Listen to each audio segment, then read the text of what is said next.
আপনার জীবনে ভালো কিছু করতে গেলে যে কোনো মানুষের হাত থাকবে।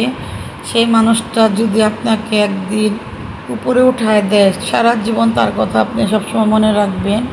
এটা হচ্ছে প্রতিটা মানুষের ক্ষেত্রেই। আসসালামু আলাইকুম, সবাই কেমন আছেন? আশা করি সবাই ভালো আছেন। আমিও আল্লাহর রহমতে ভালো আছি। প্রতিদিনের মতো নতুন একটি ভিডিও নিয়ে আপনাদের মাঝে হাজির হলাম। সকালে নাস্তা শেষ করে চা রান্না করব। আমি আমার মেয়েকে নিয়ে একটু বাহিরে যাব, কারণ আমার প্রেশারটা মাপাতে হবে। এখানে কিছু ফল কিনে নিব, আর খেজুর কিনবো, আর মুরগিও কিনে নিব।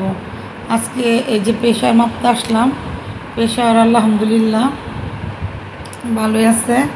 আর আয়নের জন্য এই জিয়া নিয়ে আসলাম পেম্পাস। ওর তো মাসে 2টা লাগে। আর আমি আজকে আয়নের আব্বু ও বাজারে গেছিলো, আমিও গেছিলাম টুকটাক। আমি কিছু বাজার নিয়ে আসছি, আবার আয়নের আব্বু বাজার নিয়ে আসছে। দেখেন, বললাম না আমাদের বাজার বেশি দিন যায় না। যারা বলেন আসলে আপু এত বাজার লাগে, আমাদের ফ্যামিলি বেশি বড় ভাই, সেজন্য আমাদের বাজার বেশি লাগে। এখানে আপনার আলু, পেঁয়াজ, তারপরে যা যা যাবতীয় লাগে এগুলো সম্পূর্ণ নিয়ে আসছে। এখানে আয়নার আম্মু বাজারগুলো খুলতেছে।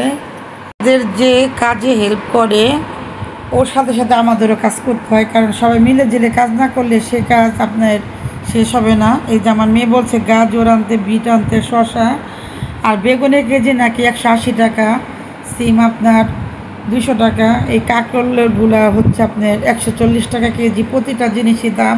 আর আয়নার আব্বু বাজার করলে একটু দাম দিয়ে জিনিস আনে, ও দামাদামি করতে পারে না। আমার মেয়ে এখানে মুরগি কেটে নিল। কেন এই কথা বললাম, একজনের উছিলা একজন উপরে উঠে। আলহামদুলিল্লাহ, আমার শ্বশুর ছিল একজন ইঞ্জিনিয়ার। ওনার আল্লাহ রহমত, ওনার 7 ছেলে, কিন্তু উনি প্রত্যেকটা ছেলেকেই ভালো পথে নিয়ে গেছে। আলহামদুলিল্লাহ, আমার প্রত্যেকটা দেবর ভাসুর খুবই ভালো পজিশনে আছে, কেউ কারো কাছে যেতে হয় না।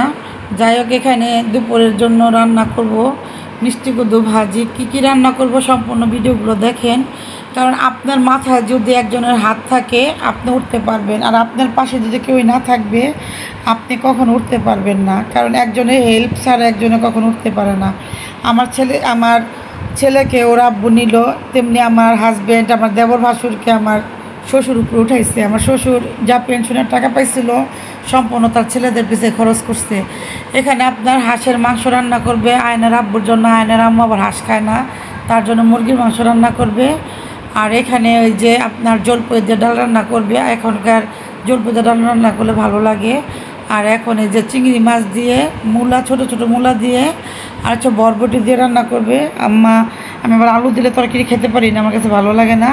মশলা কষিয়ে ঝোলে পানি দিয়ে, ঝোলটা যখন বলক উঠে যাবে তখন তোর সবজিগুলো দিয়ে দেবে। এভাবে একবার বাসায় রান্না করে খেয়ে দেখবেন, অনেকটাই ভালো লাগে। বাজার থেকে আসলে অনেকটা ঝামেলা হয়ে যায়, সম্পূর্ণ অনেক সময় রান্না দেখাতে পারলাম না। এখানে গোসল করে সবাই খেতে বসে গেলাম, আমার মেয়ে, আমি, আমার আম্মা, আমার মেয়ে আয়নার আব্বু। তো এখানে সবাই খাবার খেয়ে নিব। আর এখনকার খিরাই বা শসাগুলো খেতে খুবই ভালো লাগে, জলপাইয়ের ডালও মজা লাগে। তো আজকের ভিডিওটা এখানে শেষ করলাম। সবাই ভালো থাকবেন, সুস্থ থাকবেন, ভিডিওটির পাশে থাকবেন, লাইক কমেন্ট শেয়ার করবেন। আসসালামু আলাইকুম।